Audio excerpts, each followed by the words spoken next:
Welcome back to the Lost Book of Herbal Remedies. I'm Emma, and today we're diving into something that affects millions of people globally: migraines. They're not just headaches, they're a complex neurological disorder that can completely disrupt a person's daily life. And what's really interesting is the growing research linking migraines to other health risks like stroke, metabolic disorders, and more. Alex, are you ready to tackle this complex topic? Absolutely, Emma. Migraines are much more than just pain. Today, we're going to break down the connections between migraines and some major health conditions like ischemic stroke, obesity, and even genetic predispositions. Let's start with one of the most critical findings. Research consistently shows that people who experience migraines, especially those with aura, are at a significantly higher risk of ischemic stroke. This risk is particularly pronounced for women aged 25 to 45, especially those who smoke or use oral contraceptives. And what's fascinating is that the underlying mechanism behind this increased stroke risk is still not fully understood. Some studies suggest that something called cortical spreading depression, or CSD, an electrical wave in the brain linked to migraine aura, might contribute to stroke. It can reduce blood flow to parts of the brain, particularly the posterior cerebral artery, which is often affected in migraine-related strokes. Although strokes in people with migraines are rare, the risk is high enough to warrant attention. It's also important to note that this risk isn't only due to migraines, but also other contributing factors like atrial fibrillation and metabolic disorders. This brings us to another major point: the relationship between migraines and obesity, particularly visceral fat, the fat stored around internal organs. Right. Emerging research highlights that visceral fat is strongly associated with migraines. In fact, a cross-sectional study found that people with higher levels of lipid accumulation product, LAP, and visceral adiposity index, VAI, had a significantly higher likelihood of experiencing migraines. Visceral fat, known for contributing to systemic inflammation, can worsen migraine symptoms by elevating pro-inflammatory cytokines. Absolutely. And addressing visceral fat through lifestyle modifications like exercise and diet can have a substantial impact not only on reducing weight, but also on reducing migraine frequency. It ties in with the broader conversation about inflammation and the neurovascular model of migraines. This model helps explain how migraines happen, with cortical spreading depression triggering the release of neuropeptides that cause blood vessels in the brain to dilate, leading to migraine pain. That's such a key point. And there's more. Vascular health isn't just about migraines, it's also influenced by genetic factors.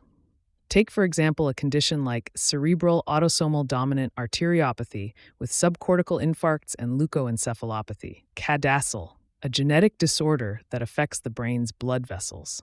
People with CADASIL are more prone to both migraines and strokes, underscoring the importance of understanding genetic risks. That's right, Emma. And speaking of genetic factors, there's an intriguing connection between migraines and telomere length.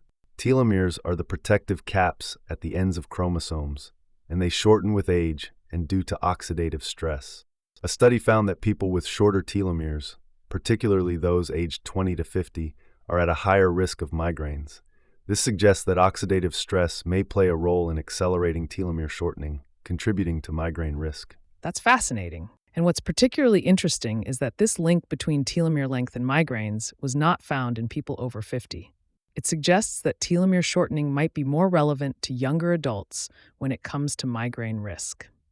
But Alex, let's shift gears for a moment and talk about the impact of specific migraine symptoms like nausea, vomiting, photophobia, and phonophobia on a person's well-being. Sure, Emma. These symptoms can significantly intensify migraines. Nausea, for example, is a strong predictor of migraine severity. People who experience nausea during migraines are almost twice as likely to report higher levels of headache-related disability. And then there's photophobia and phonophobia, sensitivity to light and sound, which not only intensify the pain, but also lead to avoidance behaviors, isolating people from their normal daily activities. The burden of these symptoms can be overwhelming, but fortunately, treatment options are evolving. Traditional treatments like triptans, which target serotonin receptors, have been effective for many, but newer treatments like calcitonin gene-related peptide, CGRP antagonists, are emerging. These treatments are effective without the cardiovascular risks associated with older medications. That's right. And CGRP antagonists are especially important for people who suffer from chronic migraines. However, Holistic approaches, such as traditional Chinese medicine, TCM, are becoming increasingly popular. TCM has been used for centuries to treat migraines, and studies are now showing that treatments like acupuncture can reduce migraine frequency. Acupuncture works by inhibiting the release of neuropeptides like CGRP and reducing inflammatory markers like interleukin-1 beta, which are often elevated in people with migraines. Yes, acupuncture has been shown to be very effective in not only reducing pain, but also improving overall brain function. And it doesn't stop there. TCM also includes herbal medicine, which can play a significant role in managing migraines. For example, the Dachuan Xiong prescription has been shown to improve metabolic profiles in migraine patients. This formula targets neurogenic inflammation, a major factor in migraine attacks, by regulating key signaling pathways like NF-κB and nerve growth factor. And let's not forget about another powerful herbal remedy from TCM, Wujuyu decoction. This formula helps to increase serotonin while decreasing CGRP levels, offering significant pain relief for migraine sufferers. In addition, herbs like Chuanxiong rhizoma and Cyperi rhizoma have been shown to improve cerebral blood flow, which can be a game changer for people experiencing migraines. Absolutely. TCM also emphasizes the importance of tuina massage, which is a type of therapeutic massage that helps to alleviate muscle stiffness and tension, common triggers of migraines. Tuina works by modulating neurotransmitter levels like serotonin and substance P, which are heavily involved in migraine development. It's amazing how TCM integrates so many aspects of migraine management, from reducing inflammation to improving blood flow, and even addressing the psychological impacts of migraines. This brings us to our next section. How can herbal remedies specifically target the mechanisms behind migraines? Great question, Alex. Let's go over an herbal formula designed to address chronic migraines by targeting the underlying issues: neuroinflammation, vascular dysfunction, and oxidative stress. First, there's feverfew, a well-known herb that targets inflammation and inhibits platelet aggregation. This is crucial because it can help prevent the neurovascular changes that lead to migraines. And then there's butterbur, which has been shown to significantly reduce the frequency of migraine attacks. Butterbur works by regulating blood flow and providing strong anti-inflammatory effects, which is particularly helpful for reducing the severity of migraines. Right. Another key ingredient is ginkgo biloba, which improves cerebral blood flow and reduces oxidative stress, both of which are critical in preventing migraines.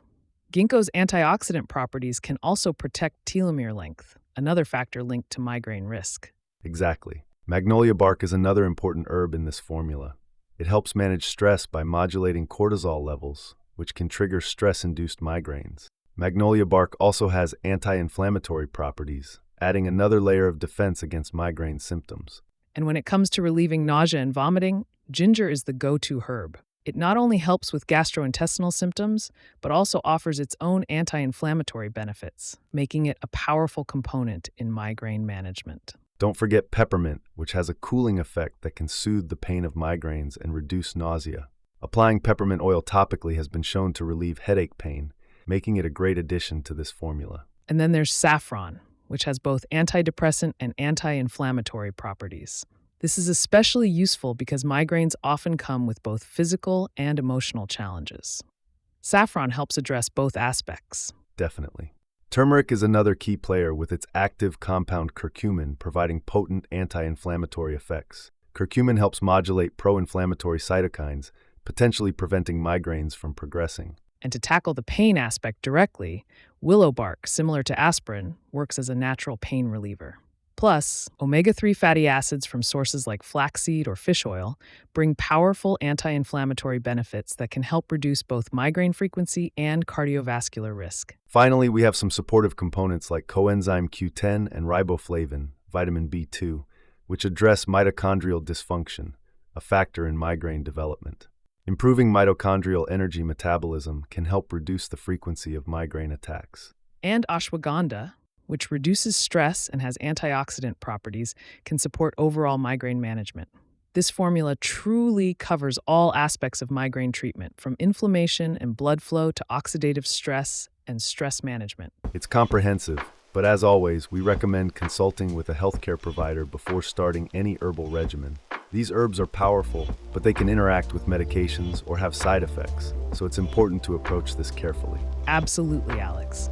And remember, it's important to source high-quality herbal products from reputable suppliers to ensure purity and potency.